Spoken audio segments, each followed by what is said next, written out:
let's continue our discussion regarding proteins. So proteins, all biochemical processes are catalyzed by proteins. So regarding proteins, example of proteins, you have your enzymes. Okay, so enzymes hastens chemical reaction. Okay, and that's the function of enzyme. So it converts a substrate to its product. So it facilitates chemical reaction. Okay, so remember, enzymes are examples of proteins. So structure of cells and extracellular matrix that surround all cells is made of protein. And regarding protein, it's also important in maintaining the integrity of the cell structure. Okay, so it's an integral component of our cells. Next, transport of materials in body fluids depend on proteins. So example of this, you have your lipoproteins. Okay, so for lipoproteins, the function of lipoproteins, diba, is to transport uh, lipids. So for example, you have chylomicrons, and chylomicrons is for the transportation of exogenous tag, while VLDL is for the transportation of endogenous tag. Then you have LDL and HDL, both are important in the transportation of cholesterol. Okay? And proteins make antibodies. So regarding proteins, another example of protein, you have your immunoglobulins. So proteins is also important, or it is important, okay, in immune response. Okay, so antibodies are proteins. Okay. Next, for motion and locomotion, motion and locomotion depend on contractile or contractile proteins. Okay. And another characteristic of proteins, it is a macromolecule. It's big. That's why it is expected that only few or low levels of protein is present in your urine because it is a macromolecule. It's difficult for protein to pass through the kidneys. Okay. So if there is proteinuria, then it is indicative that there's a problem with the filtration. So there's a problem with your glomerular filtration, okay, of proteins. Next, it is a polymer built from chains of amino acids. So what is the building block of protein? It is amino acid. So when I say proteins, it's just a sequence of amino acids. Okay, so that's for proteins. And it is synthesized in the liver except for immunoglobulins or antibodies. So all proteins are synthesized in the liver, okay, except immunoglobulins. For immunoglobulins, it is produced by the plasma cells, okay, or your B lymphocyte, okay. So healthy adults has an equal rate of catabolism and anabolism. So what is the difference between catabolism and anabolism of protein? So there's equal rate of catabolism and anabolism of proteins in a healthy individual. So what is catabolism and anabolism?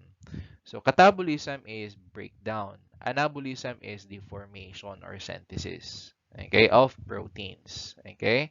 So, muna siya yung meaning of catabolism, breakdown. Anabolism, uh, anabolism is formation. Okay? So, in this case, there is equal catabolism and anabolism of proteins. Okay? In a healthy individual. Okay? So, what are the functions of proteins? First, it serves as energy. Okay, so there are three major sources of energy in our body. First, you have the carbohydrates, and next to carbohydrates, you have lipids, and after lipids, you have the proteins. And regarding proteins or amino acids, you have two types, diba, of energy source or proteins that can be used as energy source. You have the glucogenic amino acids and the ketogenic amino acids. Okay. Next is you have the osmotic force or osmotic pressure. So when you say osmotic pressure, it is the pressure that maintains the volume of fluid in the extracellular space and the extravascular space and the intravascular space. Okay, so meaning of extravascular, intravascular. If this is your blood vessel, okay, this is your blood vessel, the fluid inside that blood vessel or inside that artery, okay, or vein, that is your intravascular fluid. Outside of that, that's your extravascular fluid. Okay?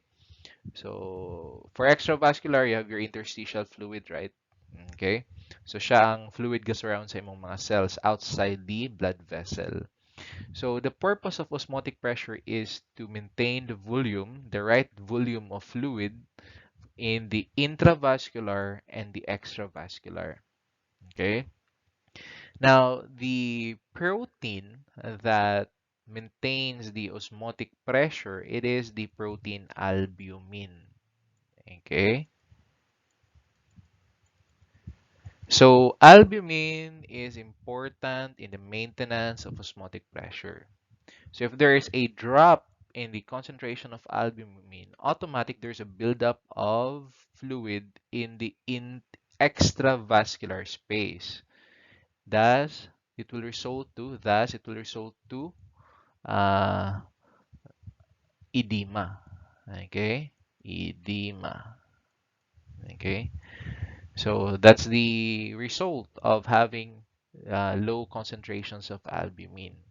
Okay, so albumin is important in the maintenance of osmotic pressure. Next, acid-base balance. So proteins act as blood buffer. Okay, that's why it's important in acid-base balance. Transport. Okay, so transportation of fats like, di ba, you need chylomicrons to transport exogenous tag, and for endogenous tag you have your VLDL. Now there is the protein albumin is the general transport protein. Remember, albumin is the general transport protein. Okay, so if walay masakyan ng isa ka substance, then there is albumin. Okay, maka-carry or maka-transport niya. Okay, and albumin is also important in the maintenance of osmotic pressure. Next, antibodies or your immunoglobulins are proteins. Then you have hormones. So in the formation of hormones, you need proteins, okay, to form a hormone. Then for maintenance of structure, so example, no, our hair, it contains keratin, same with our nails, okay. So for those structure or for those parts of our body to have a structure, then they need or it needs, example for nails, it need keratin as the structure protein, okay. Next, enzymes. So enzymes, it hastens chemical reactions. Okay, that's for enzymes. And hemostasis, function of proteins. Another is facilitate hemostasis or blood coagulation. That's hemostasis. So for hemostasis, there are clotting factors, diba? So for example, fibrinogen. So fibrinogen is a protein. And without fibrinogen, uh, your body cannot produce a stable clot. Okay, so that's the function of those are the functions of proteins. Next, you have the nitrogen balance, and regarding nitrogen balance, you have two types of nitrogen balance. You have the positive and the negative nitrogen balance. So for positive nitrogen balance, there is increased rate of anabolism compared to catabolism. So meaning there is increased formation compared to breakdown. So formation, increase, decrease, breakdown. So what are the instances or situations or conditions that are associated with positive nitrogen balance? So first is pregnancy. Why? Because during pregnancy, your body needs to form proteins because there is a developing fetus. Okay? So that's the reason why your body will try to produce more proteins. Okay. Next, growing child, because during growth you need more. So for example, dapat magkadako man, diba? So you need to form muscles and ana. So that's associated with positive nitrogen balance. Another is adults recovering from major illness. Okay, during the recovery period, you have increased rate of anabolism because your body wants to recover, okay, from that illness. So kinalan siya more protein formation so that maka-recover siya fast. Okay. Next is negative nitrogen balance. So for negative nitrogen balance, the rate of catabolism is greater than the rate of anabolism, meaning the rate of breakdown is greater than the rate of formation. Okay? So, what are the conditions associated with this type of nitrogen balance? So, first you have excessive tissue destruction. Okay? Then burns, wasting disease, or starvation. So for this, there is increased uh, catabolism of muscle. Okay?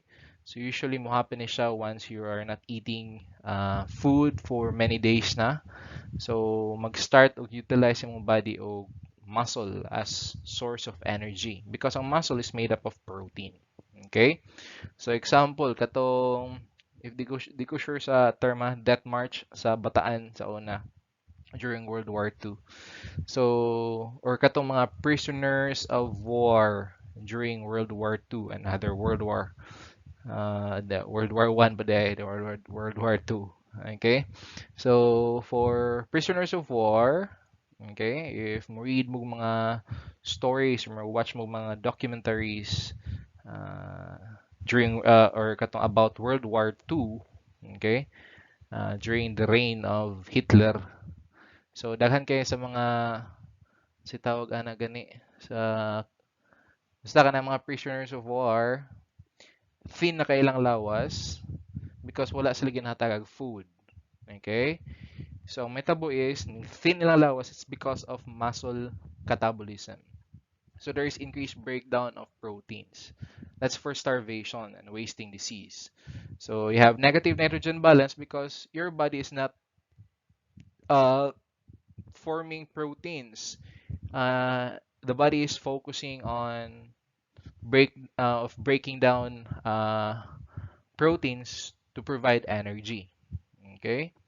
So inana. So mga katong sa mga prisoners of war sa una inana nang mahappen. Okay?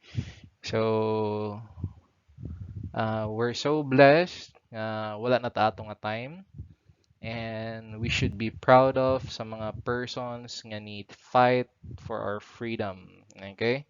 So during World War II, daghang mga teenagers nga namatay para lang sa atong freedom karon. Okay, if you watch Saving Private Ryan, okay, that movie, the first scene ana niya or kanang mga first 30 minutes of that movie, ma-amaze mo unsa ka brave ang mga tao sa una and we're so blessed. Dapat thankful ta sa ilang sacrifices. Okay? Saving Private Ryan, it's about D-Day, June 6, 1944. Okay? So, ala lang. If gamong watch ana, mas ma-realize niyo kung sa ka-amazing ilang generation. They fought for freedom because if wala, then ruled ragyapon ta-unta karon sa Nazi. Okay? National Socialist Party or Nazi. Okay? Ala lang. So, thankful ta dapat nila sa mga veterans, World War II veterans. Okay? Ala lang. Sharing lang. So, next is high fever. So, during high fever, there's also increased breakdown of proteins compared to the rate of formation of proteins. Okay? So, these are the conditions associated with negative nitrogen balance. So next, let's talk about the protein structure. So first you have the primary structure. So it represents the number and types of amino acids in the specific amino acid sequence. So for a protein to function properly, it must have a correct sequence. Okay, so every protein has a different amino acid sequence. Okay, so it must have a correct sequence. For example, for albumin, na siya ay specific nga sequence. And for that albumin to properly function, it needs the correct sequence of amino acids. So example, tryptophan, lysine. So if this is the normal, as if lang ha, if this is the normal uh, sequence, tryptophan, lysine, then for this albumin to function, it needs 2 tryptophan and 2 lysine. Tryptophan, lysine. If mag-tryptophan, lysine, tryptophan, isoleucine, then it will have a different function. Okay? So that is for primary structure. Next, secondary structure. So regularly repeating structure stabilized by hydrogen bonds between the amino acids within the protein. And for secondary structure, it provides strength and flexibility to your protein. Okay, so example, you have your alpha helix and beta pleated sheet. The third one is the tertiary structure. So it refers to the overall shape of the protein molecule, and it has a it is three-dimensional. Okay, and the physical, chemical properties and function of protein depend on this structure. Okay, so for tertiary, it refers to the overall shape of the protein. Okay, the next you have the quaternary structure, a shape or structure that results from the interaction of more than one protein molecule held together by non-covalent forces. That's for quaternary structure, interaction of more than one protein molecule. Okay.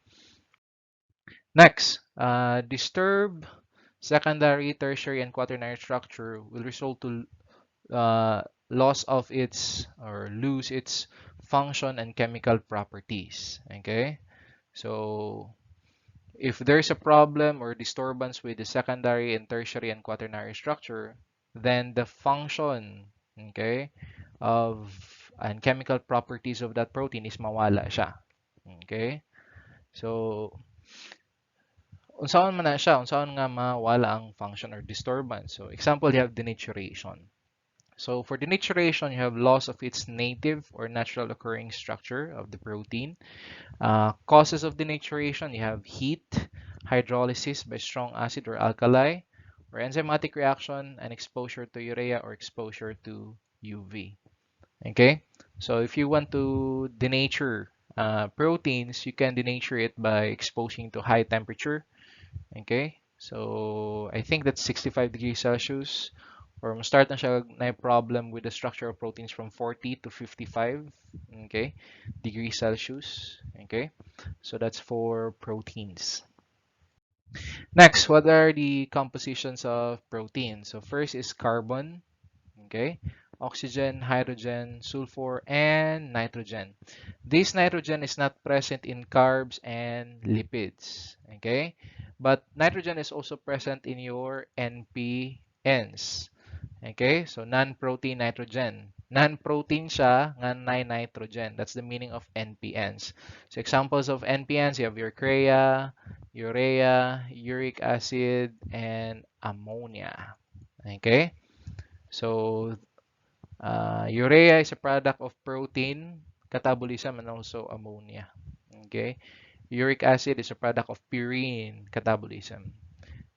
Creatinine is a product of muscle metabolism. So these are the NPNs. Substances with nitrogen but not a protein molecule. That's for NPNs. Okay. Next is the classification of protein function. So first, regarding enzymes, enzymes catalyze chemical reaction or hastens chemical reaction. And enzymes is present inside the cell. Okay. So example, your liver or hepatocytes contain ALT and AST.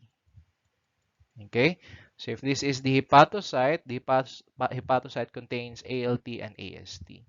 Normally, ALT and AST is present in minute amount or small amount in blood. Okay, in a healthy individual, these ALT or these enzymes, ALT and AST, are present lang in minute amount or small amount lang sa blood because they're usually present inside the cell, not outside. Okay? Kaya di ba ang blood, you have the cellular component and the plasma. So katong plasma, katong sa blood ni mga component nga liquid, it contains minute amount of enzymes lang. Usually, the location of enzymes is intracellular, meaning inside the cell. Okay? So it is present inside the cell. That's the usual placement of enzymes inside the cell. Now, it is released to the blood or plasma during tissue damage.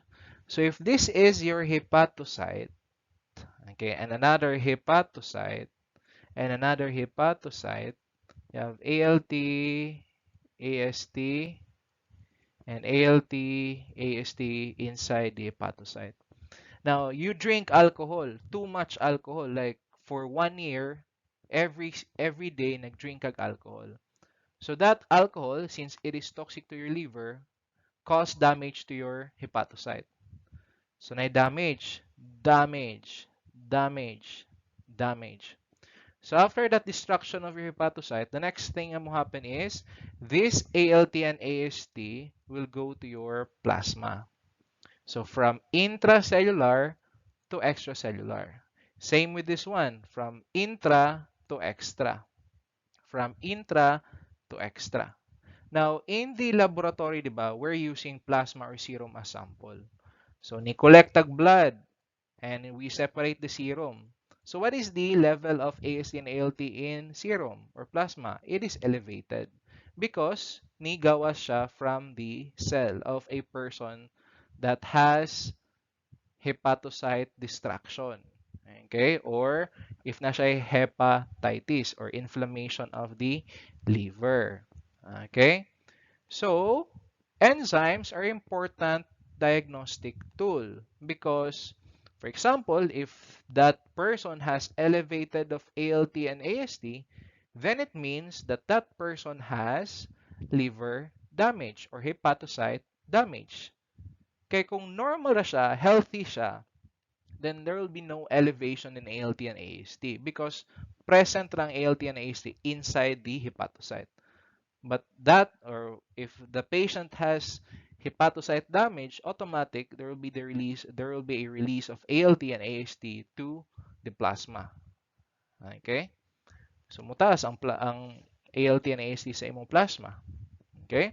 That's why it's an important diagnostic tool. Another example, pancreatitis. So for pancreatitis, we're not using ALT and AST as a diagnostic tool. We're using amylase and lipase because these enzymes are present in your pancreas.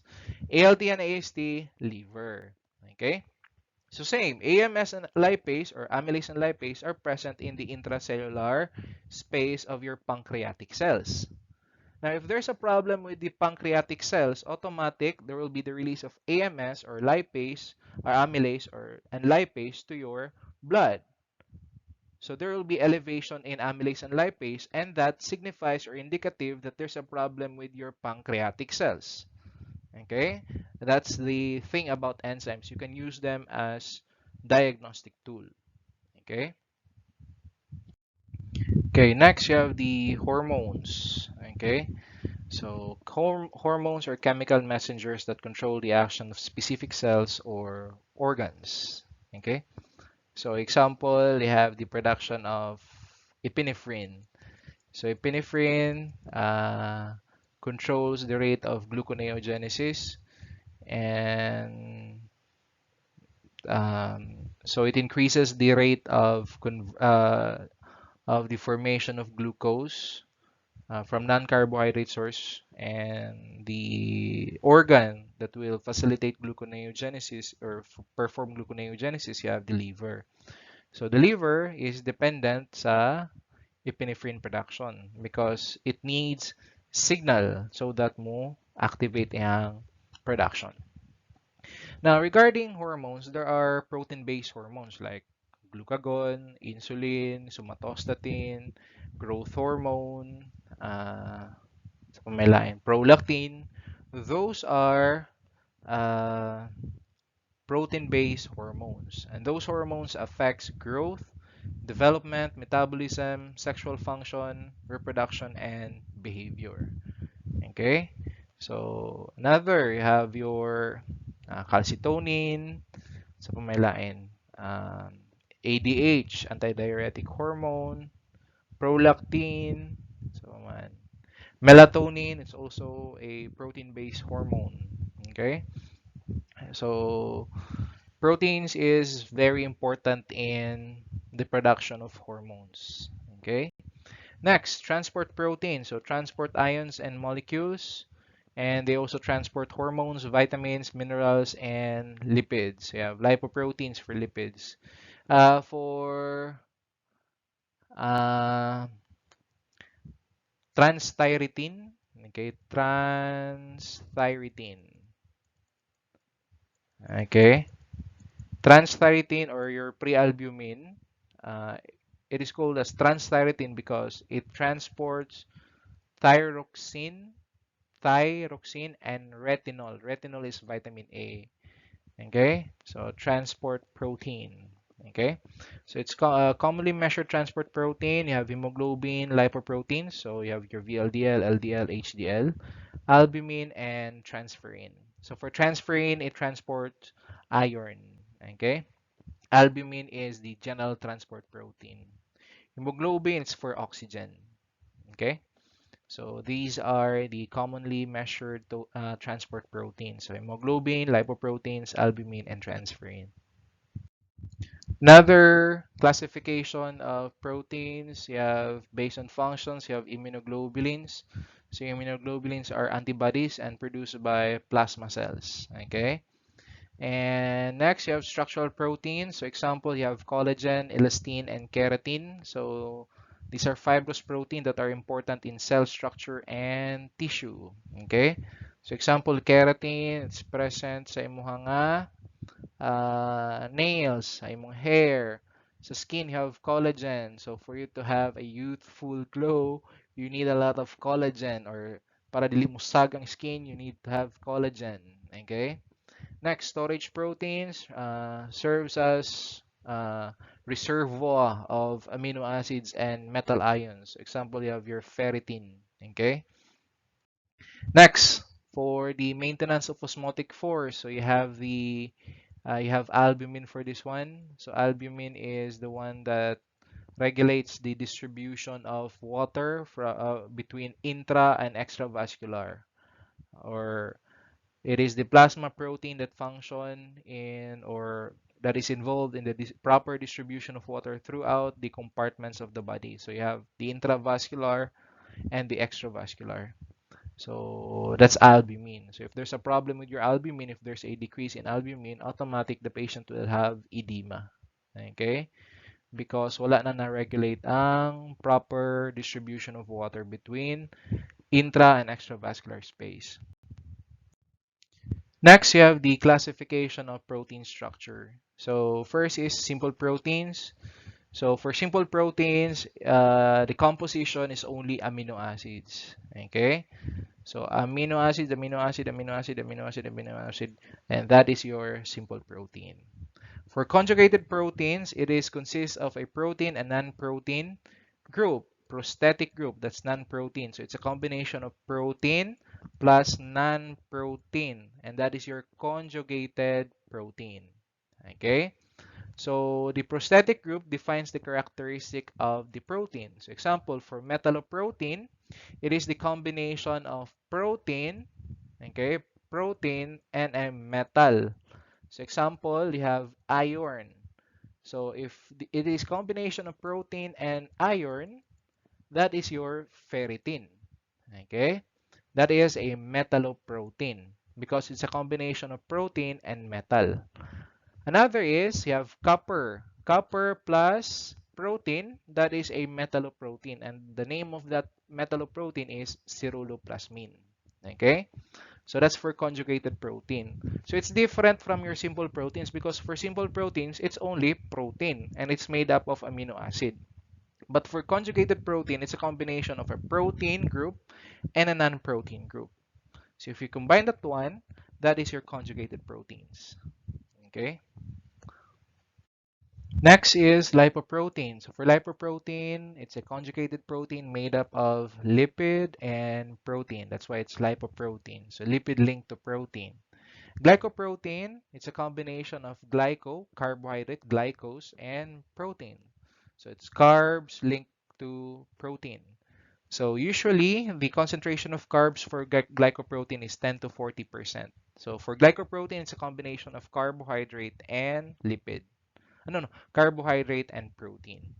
So example of glycoproteins, you have alpha-1 antitrypsin and heptoglobin. Okay. Next, you have your mucoproteins. So for mucoproteins or proteoglycans, the carbohydrate concentration is greater than 40%. So for mucoprotein, it's the same with glycoprotein. It's a combination of carbohydrates and proteins, but the concentration of carbs is greater than 40%. For glycoprotein, it's 10 to 40. For this one, it's greater than 40. So example, you have mucin. Okay, so it is a lubricant that protects body surfaces from friction. And next, you have nucleoproteins. So for nucleoproteins, these are proteins combined with nucleic acid. Okay, so example, you have chromatin. Next, you have plasma proteins. So for plasma proteins, these are the most frequently analyzed of all the proteins present in our body. So there are two major groups of plasma proteins. You have the albumin and second you have globulins. So albumin, one group, and one lang po na siya good. Globulins is a group that is made up of different types of proteins. Okay? So the four basic measurements of plasma proteins, you have to determine total protein. So total plasma proteins na siya, meaning ana. Then you have albumin, globulins, and the ratio between albumin, globulin. Okay? So regarding proteins, ang atong common yun nga gina-perform or gina-analyze is the plasma proteins. It's difficult to measure structural proteins na or rare lang siya gina-perform, but for plasma proteins, gina-perform siya regularly in the clinical laboratory. So what are the plasma proteins? So the first plasma protein is prealbumin, and it migrates before albumin in electrophoresis. Okay, that's for prealbumin. That's why it's prealbumin. It migrates before albumin. And it transports thyroxine and retinol. That's why it is also known as your transthyretin.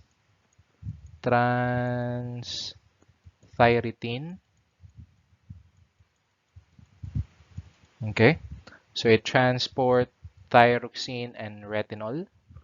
That's for prealbumin, okay, or transthyretin. And it is rich in the amino acid tryptophan. Okay, and the diseases associated with the decrease in prealbumin, you have hepatic damage because of the inability of the liver to produce enough prealbumin, inflammation. Okay, there's also a decrease in prealbumin and tissue necrosis. And it is a sensitive marker of poor nutritional status. If the patient is malnourished, then it is expected that the prealbumin level is um, decreased. Okay, that's for prealbumin. Another or additional information regarding prealbumin, it is used as landmark to confirm the specimen is really CSF. So if you have a doubt regarding the CSF specimen you've received, then you can check if it is a true CSF specimen by checking the or by testing the amount of prealbumin present in that specimen. Okay, So regarding prealbumin, it can cross easily into the CSF. That's why you can use it as way to confirm that the specimen is a true CSF specimen. Okay, so next plasma protein is albumin. So it is the plasma protein present in or protein present in highest concentration in the plasma. So it is the most abundant plasma protein. Okay, and it is responsible for nearly 80% of osmotic pressure. And it also serves as a buffer, and it is a negative acute phase reactant, meaning during infection there is a drop in the concentration of albumin. And it is a general transport protein, so it usually transports substances to different parts of the body. And the conditions associated with decreased albumin, first you have malnutrition. So for malnutrition, there is a decreased intake of food rich in protein or food that contains amino acid. That's for malnutrition. So decreased intake have decreased production of proteins. Okay, because we also need the essential amino acids. Those are the amino acids that we can our body cannot form. Okay, so we need to eat food that contains amino acids, especially uh, the essential amino acids. Next is malabsorption syndrome. So for malabsorption syndrome, uh, there is normal ingestion of food rich in protein, but the problem is in the gastrointestinal tract. It cannot absorb the required amount of protein or amino acids. So thus, it will lead to decreased production of albumin. Next is liver disease. So for liver disease, there is decreased production of albumin. And remember, all proteins are produced or synthesized in the liver except antibodies or immunoglobulins. So if there's a problem with your liver, automatic there will be a decrease in albumin concentration. Next is protein losing enteropathy. So there is increased loss of proteins uh, in the gastrointestinal tract. Okay, that's for protein losing enteropathy or increased loss of proteins through the gastrointestinal tract. Next is renal disease. So for renal disease, the patient will excrete uh, albumin, and albumin is a protein, so it's a macromolecule. So usually it should not be present in urine, but in the case of renal disease, there's a problem with the filtration or filtering capacity of the kidney. That's why the albumin is present in urine in big amount or high amounts. Okay. Next, for burns, there is increased loss of albumin through the burn wound. Okay, so that's for burns. And correction, this is not hypothyroidism, this is hyperthyroidism. Because in hyperthyroidism, your the patient or patient's body is producing abnormal high amounts of or big amounts of thyroid hormones. And thyroid hormones facilitate breakdown of substances. So there will be a decrease in albumin due to increased breakdown of albumin. That's for hyperthyroidism. So this is hyperthyroidism. Next is polydipsia. So increased water intake, and it will lead to dilution of albumin. Next is acute disease states and analbuminemia. So for analbuminemia, it's the inability of the body to produce albumin. Okay. Now, what are the conditions associated with increased albumin? So dehydration, okay, and excessive albumin infusion. Okay, so these are the two indications or conditions associated with increase in albumin. The increase in albumin is not that life-threatening, and it's not associated with major disease. Ang decrease ang associated with major nga disease. So you have liver disease and renal disease. That's for albumin. Next, plasma protein, you have globulins. And when you say globulins, it is a group of proteins. Okay. And regarding globulins, example of globulin, you have your alpha-1 antitrypsin. Okay. So it's a glycoprotein and it is synthesized in the liver. And the main function of alpha-1 antitrypsin is to inhibit protease activity. An example of protease, you have neutrophil elastase. So the cell that produces neutrophil elastase, it is our neutrophil. The purpose of neutrophil elastase is to neutralize antigen. Okay, that's the function of neutrophil elastase. But if it is in excess, then it is bad for our body. It will destroy, it can cause damage to our body. Okay, that's for neutrophil elastase. So um, to have a normal function or to have a normal activity of neutrophil elastase, that's why our body will produce alpha-1 antitrypsin. Okay. Now, for alpha-1 antitrypsin, it is an acute phase reactant, meaning during um, diseases, there is increase in alpha-1 antitrypsin. So particularly if there is bacterial infection, because in bacterial infection, your body will try to produce more neutrophil elastase. Thus, your body will try to produce more alpha-1 antitrypsin. Okay? So to avoid damage sa atong body because of excessive neutrophil elastase. So what are the diseases or conditions associated with increased alpha-1 antitrypsin? So first is inflammatory reaction. Okay, meaning if there's inflammation, it is expected that alpha-1 antitrypsin level is increased because it is an acute phase reactant. Another is during pregnancy and if nag-use of contraceptives. Okay, kanang pills. Okay, so it's for alpha-1 antitrypsin, and it actually in terms of concentration, it is 90% of the alpha-1 band region. So in serum or plasma protein electrophoresis, you have uh, four major, no, five major regions. So alpha 1, alpha 2, beta, gamma, and your albumin. So in the alpha 1 band 90% of that is alpha 1 antitrypsin. Okay, it's the most abundant alpha 1 protein or the most abundant protein in the alpha 1 band. Now, what are the diseases associated with decreased concentration of alpha-1 antitrypsin? So first is emphysematous pulmonary disease. But for this one, the thing that happened first is there's a decrease in alpha-1 antitrypsin.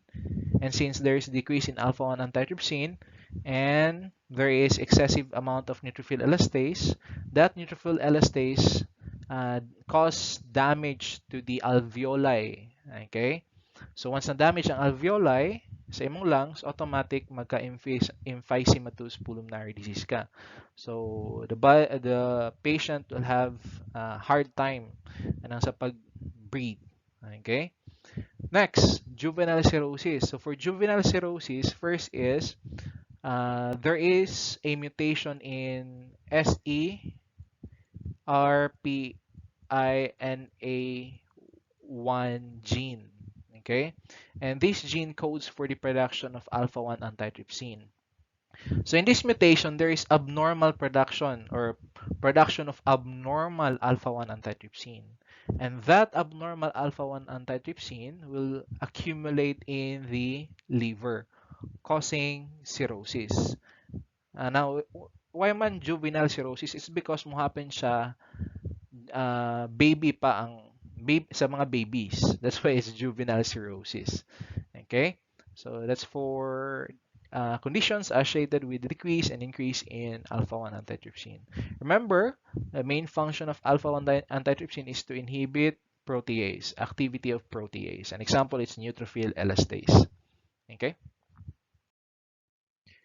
Okay. So the next globulin, you have the alpha-1 phetoprotein. So the same with alpha-1 antitrypsin. The migration of alpha-1 phetoprotein is in the alpha-1 region of your serum protein electrophoresis.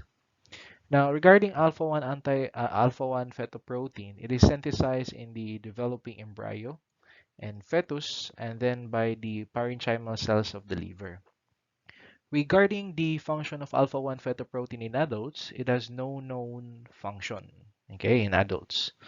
But you can use alpha-1 phetoprotein or AFP as a tumor marker. Okay, now what are the uh, cancer that is associated with increase in alpha-1 fetoprotein? So first is hepatic cancer or liver cancer. Then second, you have your gonadal cancer. Okay, so for gonadal cancer, you have your ovarian cancer and testicular cancer. Okay, so regarding testicular cancer for men, you need to check your balls regularly. So every week, check your balls for cyst formation or lump, okay? So that you can detect early or you can detect testicular cancer at an early stage, okay? So same with women, di ba? Women, they need to check their breast regularly for cyst or tumor formation. Okay, so to detect breast cancer at an early stage. Okay, so next, regarding the function of AFP in fetus, it protects the fetus from immunologic attack by the mother. Okay, and regarding alpha-1 fetoprotein, the conditions associated with increased AFP or alpha-1 fetoprotein, you have spina bifida. So this is spina bifida. There is incomplete closure of the neural tube. So what regarding neural tube is the or neural tube is the precursor of CNS. Okay, precursor of CNS. Our CNS, okay, the precursor of that CNS is the neural tube. Okay, so when you say spina bifida, it's a type of neural tube defect. Okay, there's incomplete closure of the neural tube. Another, you have abdominal wall defect and anencephaly. So for anencephaly, it's the absence of the major portion of the brain, and that's for anencephaly. Okay, so usually babies with anencephaly, they will die days after birth, okay, or hours after birth. It's because of the absence of a major portion of their central nervous system. Okay, and it is also increased in twins. So for example, if the mother is pregnant, okay, so AFP or alpha-1 fetoprotein is increased in conditions like hepatic cancer and gonadal cancer, but it is also increased during pregnancy. So this is physiologic, not pathologic. Okay, so it is usually increased, and if there's a double increase in AFP, so probably ang mother na siya twins. Okay? So AFP, you can use this one to as indicative or indication of pregnancy. Okay? For physiologic, not pathologic. Now, what are the instances or conditions that is associated with decrease in AFP? So you have Down syndrome and trisomy 18. So for example, if you're going to screen AFP within 15 to 20 weeks of gestation, and if the level of AFP is below or low, then that's a sign na ang baby has Down syndrome or trisomy 18. Okay, so these are the diagnostic significance or clinical significance of alpha-1 fetoproteins. Remember, regarding alpha-1 fetoprotein, it has no known function in adults. Okay, and usually if there's increase concentration of alpha-1 fetoprotein in adults, usually it is indicative of hepatic cancer and gonadal cancer. That's for pathologic. But for physiologic, if a woman is pregnant, then it is expected that the AFP level is increased. Okay, so that's for alpha-1 fetoprotein.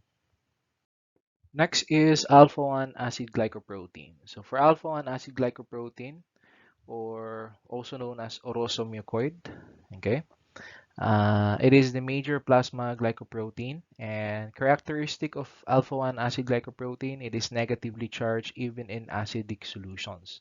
So normally, when we talk about proteins, the charge of protein in acidic solution is positive. Okay.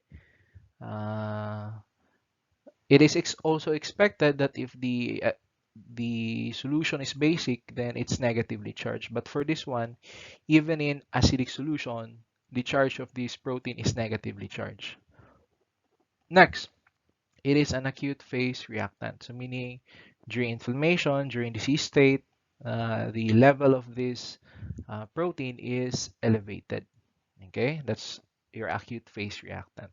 So increase during stress, inflammation, tissue damage, AMI or acute myocardial infarction, trauma, pregnancy, cancer, and surgery. So these are the conditions associated with increase in alpha-1 acid glycoprotein. Next is alpha-1 antichymotrypsin.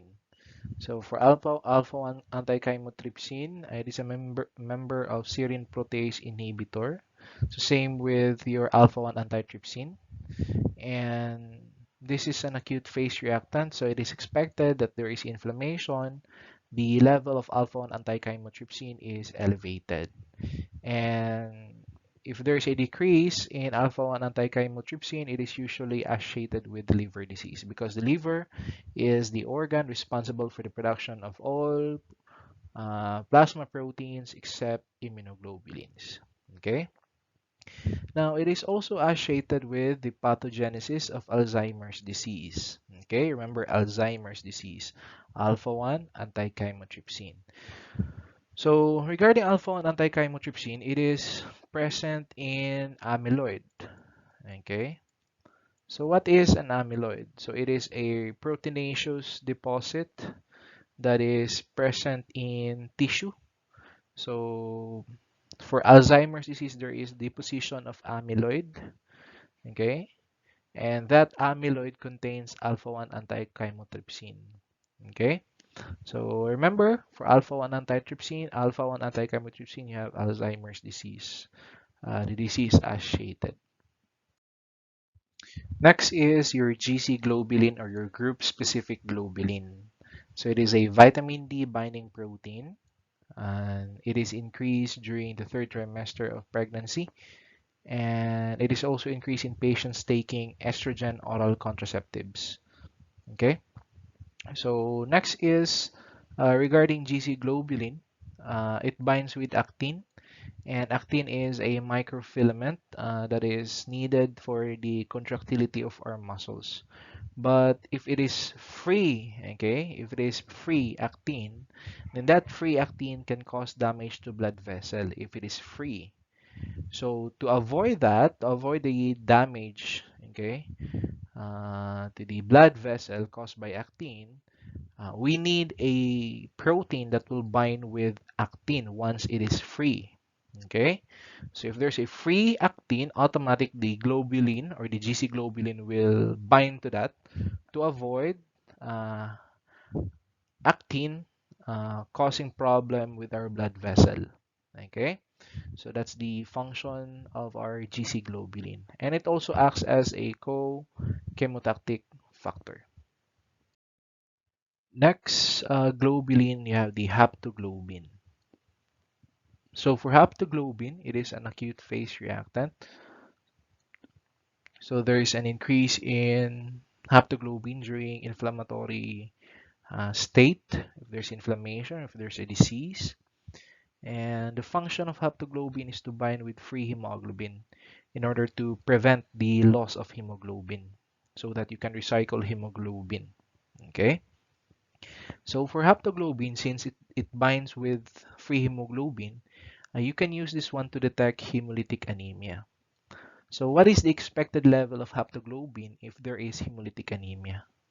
So for hemolytic anemia, meaning there is anemia due to excessive destruction of red blood cells. Okay, so if this is red blood cell, red blood cell, red blood cell, there's destruction of this red blood cell, destruction of this red blood cell, and also this one. So there's the release of hemoglobin. So the haptoglobin, okay, so this is haptoglobin, will bind with hemoglobin to prevent the loss of hemoglobin. So another haptoglobin will react with the hemoglobin released by this RBC. Then another haptoglobin will react with the hemoglobin produced by this RBC. So if there is increased intravascular hemolysis, there's also increased binding of haptoglobin to hemoglobin. And the result will be there's a decrease in the concentration of haptoglobin because it already reacted with or bind with uh, the hemoglobin released by the red blood cells. Okay? So in intravascular or if there's hemolytic anemia, it is expected that the level of haptoglobin is decreased in hemolytic anemia because of the increase in the binding of haptoglobin to hemoglobin, the hemoglobin released by the destroyed red blood cell. Okay, so for haptoglobin, it is used to evaluate the degree of intravascular hemolysis, meaning the lower the concentration of the haptoglobin, the severe the hemolytic anemia, okay, or the hemolysis of that patient. Okay, so that is the use of haptoglobin. Next is ceruloplasmin. So for ceruloplasmin, it is a copper-containing glycoprotein, and it is also an acute phase reactant. Remember, it is a copper-containing glycoprotein. And 90% of total serum copper is found in ceruloplasmin. And it is used in the diagnosis of Wilson's disease. So Wilson's disease is a genetic disease that there's a problem in the production of ceruloplasmin. So the level of ceruloplasmin is decreased. Okay. So in the formation of ceruloplasmin, your liver is responsible in the formation of ceruloplasmin. Now, in order to form ceruloplasmin, the liver should or the liver needs copper. Okay, copper and plus protein. That is your ceruloplasmin.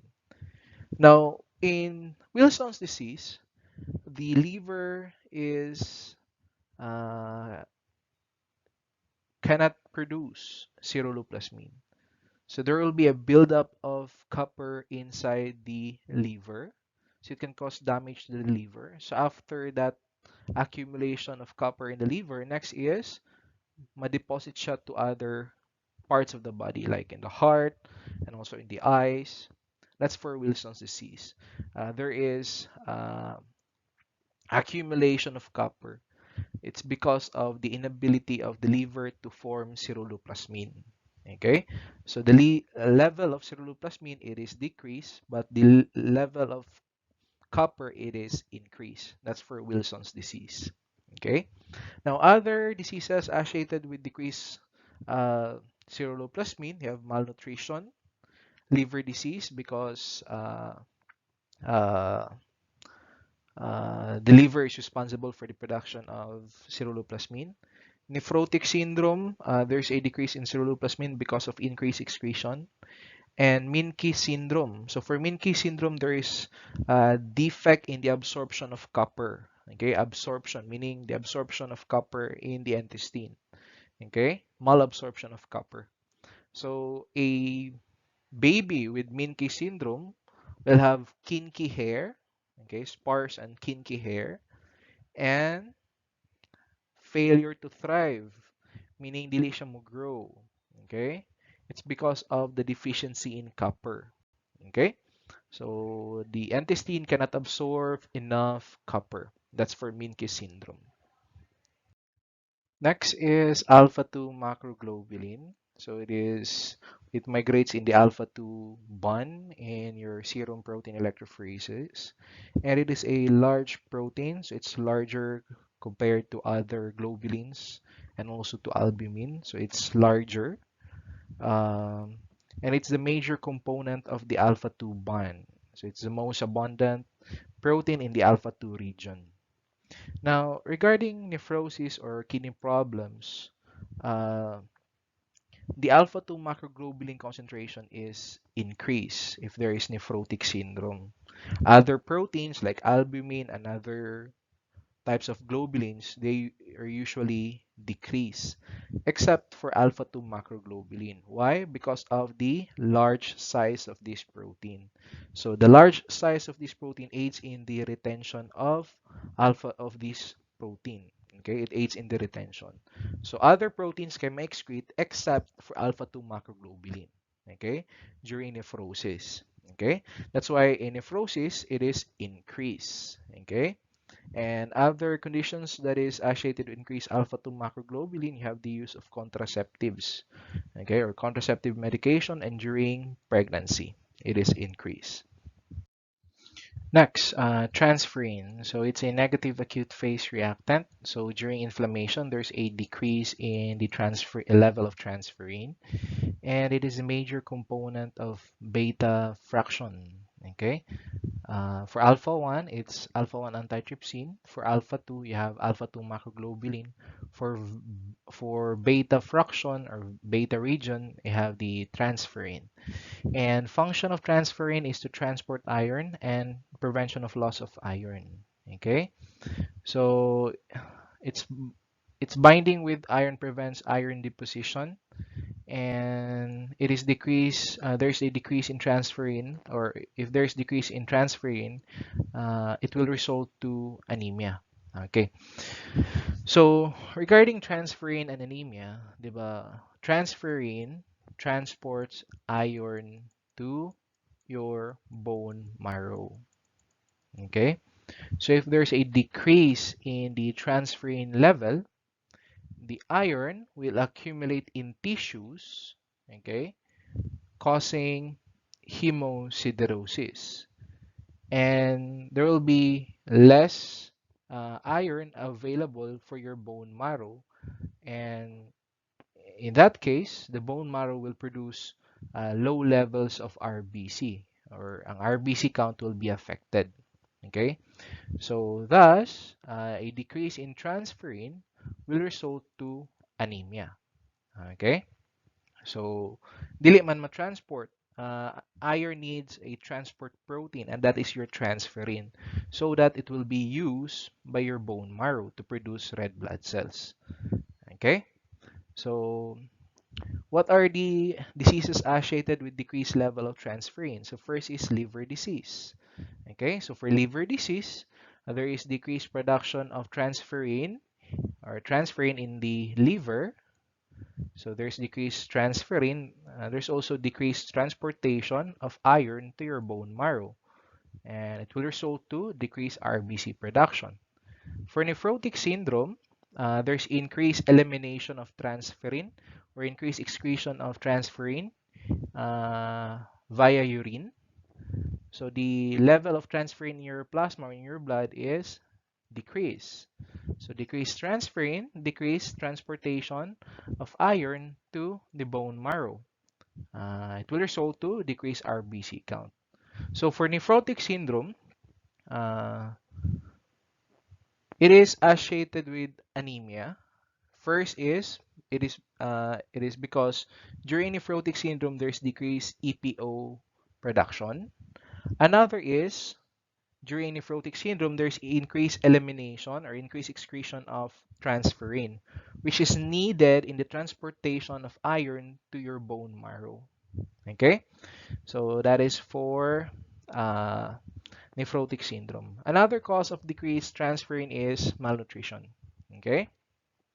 Now, if there is abnormal increase in transferrin, it is associated with iron deficiency anemia. Why? Because the partner of transferrin, so if this is transferrin, the partner of transferrin is iron. Okay? So, muna siya ang couple. Now, in iron deficiency anemia, the iron level is decreased, meaning there are a lot of transferrin na single. Di siya married to iron. And that's why there's increase in transferrin level, because there are a lot of transferrin protein that is not bound, okay, to iron. Okay? So single siya. So daghang single nga transferrin. That's why the result of transferrin is increase in iron deficiency anemia. Okay? Next, low transferrin, it is associated with accumulation of iron in tissue, and that is your hemosiderosis. So for atransferrinemia, there's an absence of transferrin. It's also associated with hemosiderosis or accumulation of iron because we need transferrin in order for the iron to be used by the bone marrow in the production of red blood cells. Okay, so that's for transferrin. Next, you have the hemopyxin. It is an acute phase reactant. It binds with heme. So it is usually in low levels in hemolytic anemia because of the increased reaction or the increased release of heme from destroyed RBCs, and that free heme will react with hemopyxin. That's why the levels of hemopyxin in hemolytic anemia, it is decreased. The next is lipoproteins. It transport lipids. That's the function of lipoproteins. Okay, transportation of lipids. And next, you have beta-2 microglobulin. It is found on the surface of most nucleated cells and is present in high concentration on lymphocytes.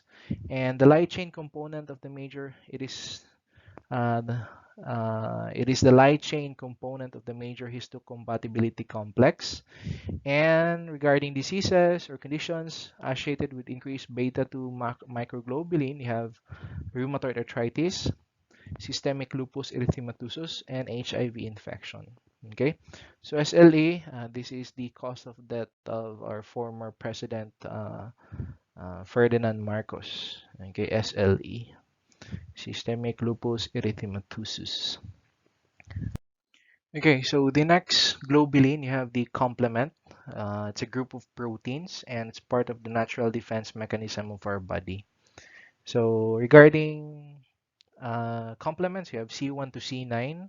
So C3 is the most abundant complement protein and it is usually increased in inflammatory states. So for complement, so example, you have the antigen antibody reaction.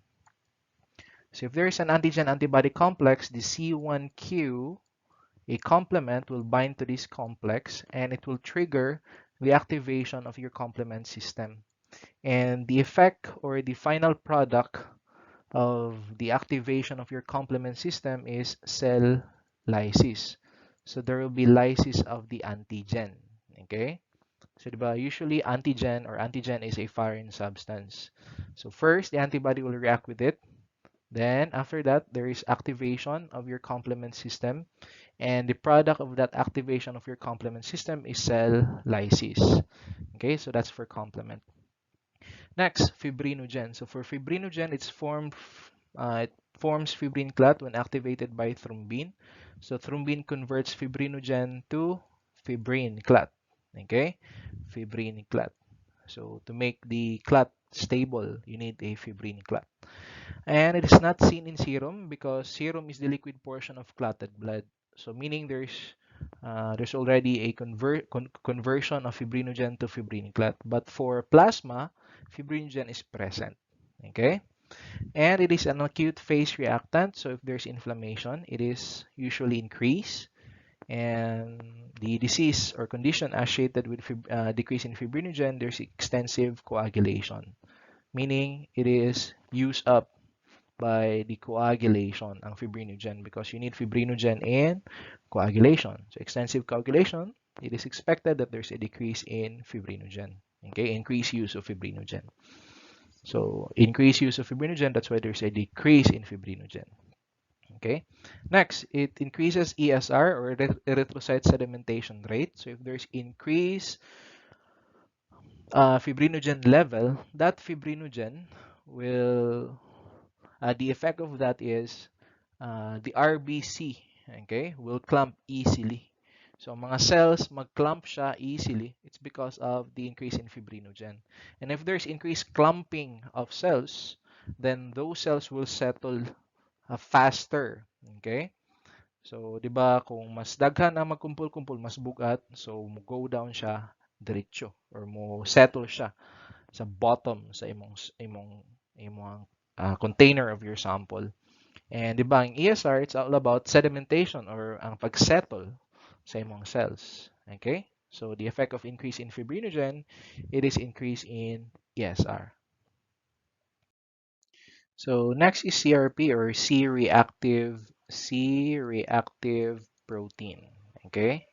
So it precipitates with C substance that is present in pneumococci, and it migrates in the gamma fraction, and it is undetectable in healthy individuals. So if there is increase in CRP in your blood, meaning there is inflammation or there's a problem or there's a disease happening in your body. Okay, it's undetectable in healthy individuals. And it appears in blood during inflammation. Okay, kaya ba, it is undetectable in healthy individuals. And it's a cardiac marker. It's an early warning. So if there's increase in CRP, if there's a continuous increase in CRP, you have higher possibility or chance of having acute myocardial infarction or coronary heart disease. And it promotes binding of complement. Okay, so if this is the antigen and the antibody complex, this will be coated with complement, complement, complement, complement. So this process is called opsonization. Okay, uh, opsonization is the protein coating process. So you need to coat the antigen antibody complex with complement, and complement is a protein. So that opsonization process or the binding of complement to the antigen antibody complex, it is promoted by CRP. Okay. Now, if regarding CRP, di ba, it appears in the blood during inflammation. Now, if you have continuous inflammation in your body, every day you have inflammation, then you will have increased chance of atherosclerosis. So for atherosclerosis, di ba, if this is your blood vessel, this is the opening of the blood vessel, ni small ng opening because of the deposition of fats. Okay? So in the wall of your blood vessel. Okay? Now, another reason of atherosclerosis, it's because of increase or continuous increase in CRP. If there is increase or continuous increase in CRP, your body will produce tissue factor. Okay, and that tissue factor will activate coagulation. And if there is coagulation, uh, the complement system will be activated, and this complement system will react with LDL, causing the deposition, okay, in the walls of your artery, okay, causing atherosclerosis. Okay, so meaning if you have continuous inflammation in your body, so you're prone to atherosclerosis. It's because ang CRP can trigger the production of tissue factor, and the tissue factor promotes coagulation, and that coagulation promotes the release of complement that will bind with LDL, causing atherosclerosis. Okay, so I think that's the reason why people with diabetes, okay, are prone to heart attack. It's because of this process. It's because of continuous increase in CRP. Okay? So, muna siya. So, we need to avoid eating food rich in sugar, refined sugar, or processed na sugar.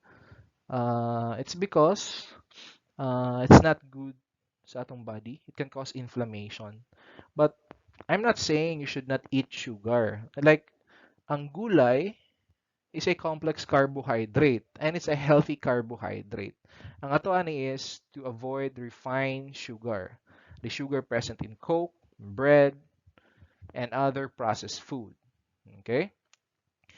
So next, regarding CRP, it is not specific but does have value as a general indicator. So it is a general indicator. It's not a specific marker. If there is elevation in your CRP, meaning if there is inflammation but you cannot point out uh, what part of your body has inflammation. Okay, it's because it's not specific. It's a general indicator lang, okay, of inflammation. Next, what do you call this? Globulin, you have your immunoglobulins, and this is part of the gamma fraction or gamma band of your serum protein electrophoresis. And it's synthesized by plasma cells. So all proteins are synthesized in the liver except immunoglobulins. It is synthesized by plasma cells. So immunoglobulins or antibodies. Okay, so those are the plasma proteins. Okay, so next you have the other proteins with clinical importance. So first is myoglobin. So it's a primary oxygen carrying protein found in striated skeletal and cardiac muscles. And it is used in conjunction with troponin to help diagnose or rule out heart attack. So if we want to diagnose heart attack, we usually test for myoglobin and troponin because these proteins are present in the cardiac muscle. Now, the problem with myoglobin, it's also present in skeletal muscle. So if there's a problem in skeletal muscle, it's also elevated. It's not specific for cardiac problems. Okay, it's also present in skeletal disorders or skeletal muscle disorders.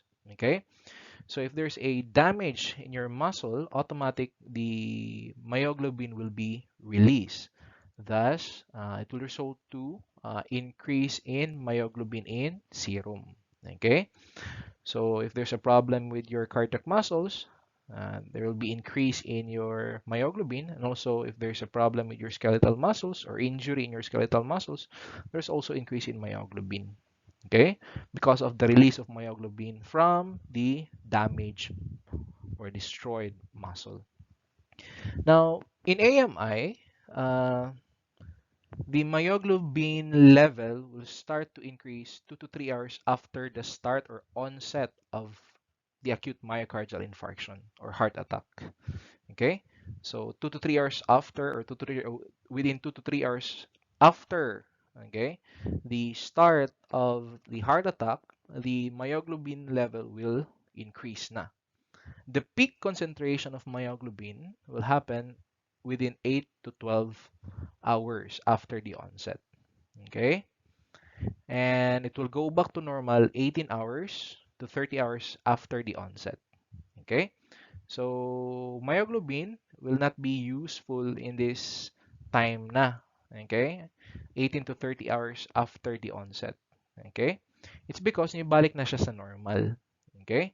But before that, it's useful siya in the diagnosis of heart attack or acute myocardial infarction. Okay.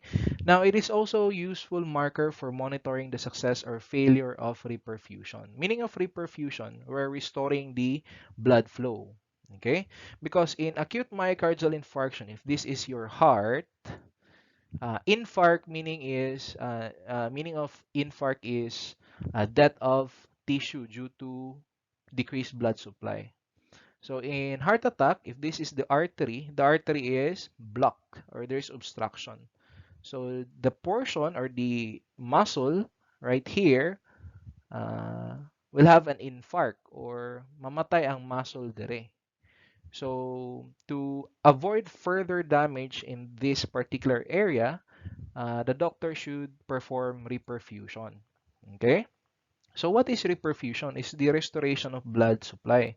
So we're going to remove the clot or the obstruction in order to restore the blood flow. And in order to check the success or failure of that reperfusion process, you can use myoglobin. If it is still increased, then there's a problem with the reperfusion. Okay? Reperfusion. But if it is decreased, then meaning the reperfusion process was successful. Okay? Next, not cardiac specific because it's also present in skeletal muscles. So what are the conditions associated with increased myoglobin? So you have muscular dystrophy or skeletal muscle disorder and also rhabdomyolysis. Okay? So meaning of rhabdomyolysis is breakdown of skeletal muscle and crushing injury. So, for example, accidents. So, it is expected nga kanang for example, pang naay ka na ganing impact na ma-created to sa imong muscle that can cause elevation in your myoglobin. Okay? So, now for rhabdomyolysis, if there's rhabdomyolysis or breakdown of skeletal muscle, the urine will appear, there will be brown discoloration, okay, of the urine. That's indicative of myoglobinuria or the presence of high levels of myoglobin in urine. Okay. Now, regarding myoglobinuria or myoglobin, it is toxic to kidneys. That's why if there's consistent or continuous elevation of myoglobin, it's not good to your kidneys. It can cause injury to your kidneys. That's why people uh, saan who are into combat sports like mixed martial arts or boxing, they're prone to myoglobinuria. So, for example, for mixed martial artists like mga nasa UFC, and also the boxers, like mga Canelo, Alvarez, Manny Pacquiao. Those people are prone of myoglobinuria. So maybe after the fight, ay lang urine mag-brown ang color. It's because of the release of myoglobin from damaged muscles. Kaya diba, pang, sumbagon ka sige bro. That's a sport nga i-prepare ni mong body for distraction. Okay? Uh, you need to be in good condition so that maka-accept ka sa punishment. Uh, muna siya, ina na siya ka-brutal na sport. Okay? Di siya same with chess, may basketball. It's a physical sport, may ng basketball, but not the same level with boxing and MMA. Okay? So, inana, I don't know.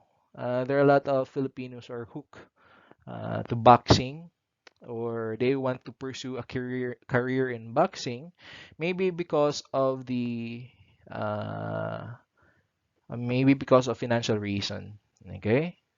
Mostly financial reason magina siya. Why they pursue boxing as a career because you're going to make a lot of money if you're going to be a champion in boxing. Okay? And regarding sports, it's easy for Filipinos to be famous in boxing. It's because boxing does not require nga og height because na may weight classes sa boxing. Different siya from basketball because for basketball, height is important and Filipinos lack lack height. Okay?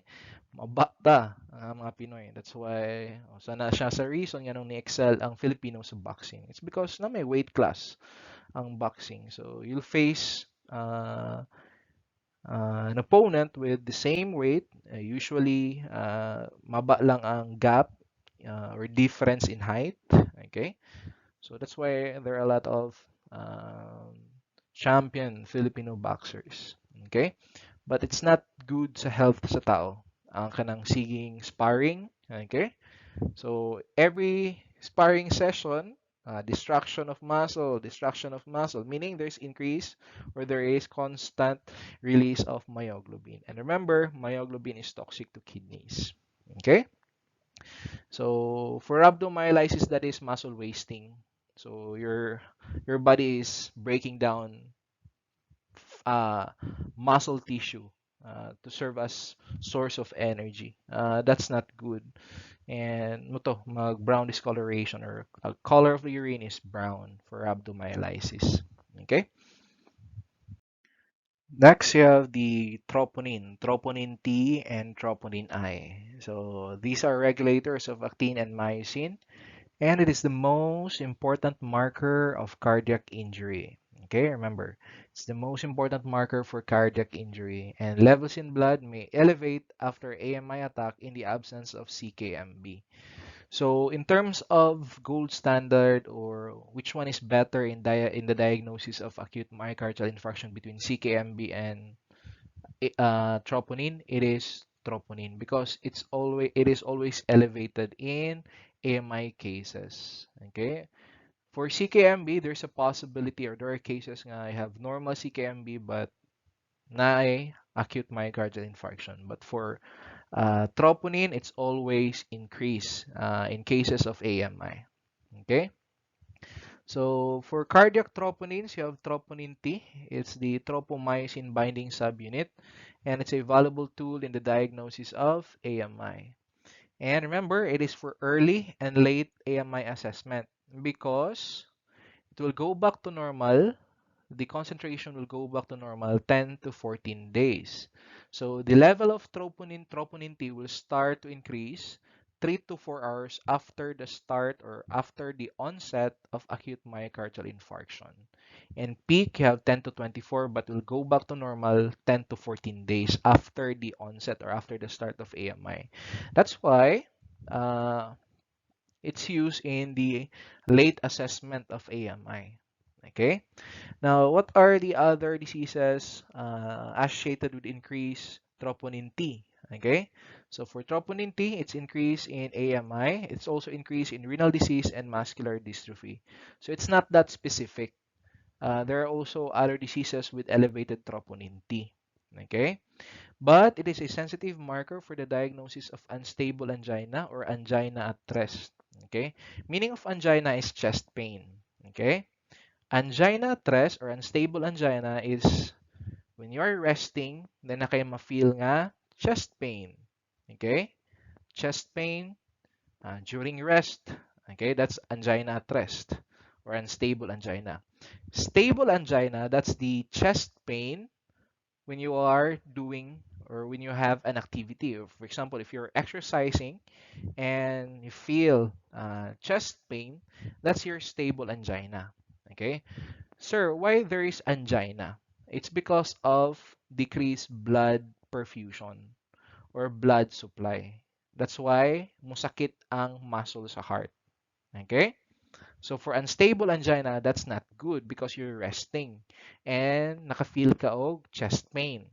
Okay? So meaning there's a problem gyud sa imong blood supply even though you're resting. And it is effective in monitoring thrombolytic therapy in AMI patients. So for thrombolytic therapy, this is used to restore the blood flow to the damaged area or to decrease or to stop the damage in your myocardium or your cardiac muscle. Okay? So thrombolytic therapy, meaning if there's obstruction, the purpose of thrombolytic therapy is to lyse this obstruction. That's for thrombolytic therapy. So if the level of troponin T is greater than 1.5 nanogram per ml, and that is suggestive of AMI. Okay?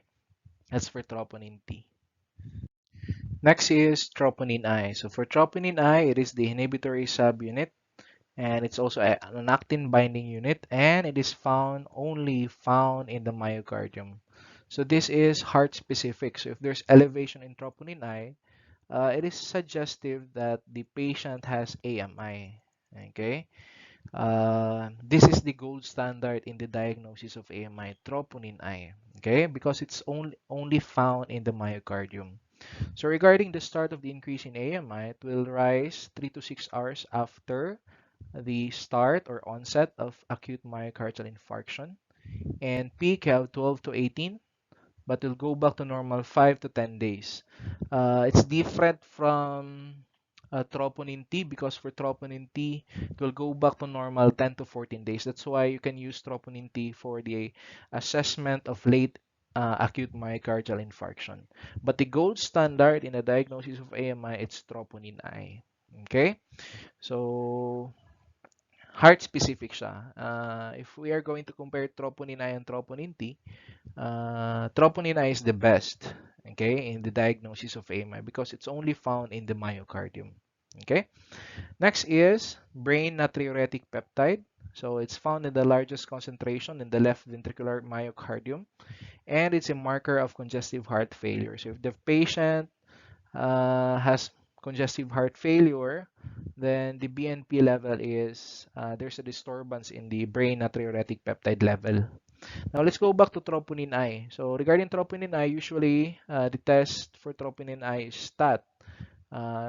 statin or immediate or short turnaround time. It's because this will be used in the assessment of AMI. And we say AMI or heart attack, the problem is in your heart. And when you say the problem is in your heart, then, or for heart attack, time is gold. Okay? So, mas early ang diagnosis, mas early ang treatment, will have higher recovery rate. Okay? Or survival rate from that heart attack. Okay? So, that's for troponin I. Next protein is fibronectin. So, it used to help predict short-term risk for premature delivery or delivery before the due date ba na tawagan na, or expected date for delivery. Okay, so it is produced in between the amniotic sac and the sedua or the lining of the uterus. So function is to maintain the adherence of placenta to the uterus. So early in the pregnancy, it is detectable, but it is undetectable after 24 weeks of gestation. So if there's increased level of fibronectin during this phase, meaning there's a disturbance in the uteroplacental junction, okay, because there is consistent increase in fibronectin during the this period of gestation. So meaning there's increased risk for preterm labor. Okay, so if it is increased during the 24th week of gestation, then there is a increased risk for a preterm labor. That's the use of fibronectin. Next is cystatin C. It is produced and destroyed at a constant rate, and it is used in the assessment of GFR or glomerular filtration rate. So for cystatin C, cases or situation or disease associated with increase in cystatin C, you have kidney malfunction. Reason is because of the decrease in clearance of cystatin C. Now, the nice thing about cystatin C, it is not affected by age and muscle mass. So regarding age and muscle mass, creatinine is usually affected by age and muscle mass because creatinine is directly proportional to muscle mass. And usually, for older patients, the muscle mass is decreased. Therefore, the creatinine level is also decreased. So, creatinine level is affected by age, muscle mass, and also gender because the muscle mass between male and female kay na siya dako nga difference. Male will have bigger or larger muscle mass compared to females. Okay?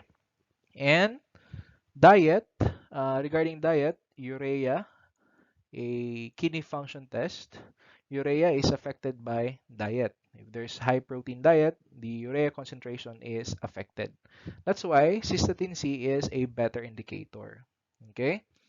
So, it's an alternative to creatinine, but there's a proposal na this should be the gold standard for the assessment of GFR. Okay? But wala pa man na siya gina-use as the gold standard for uh, kidney function test. Okay? And this is also appropriate for obese and persons with decreased muscle mass. Okay? Okay, diba? Decreased muscle mass, your creatinine level is affected. Okay. So, I think that's all regarding proteins. Hopefully, you learned something from our discussion about proteins. Thank you. God bless.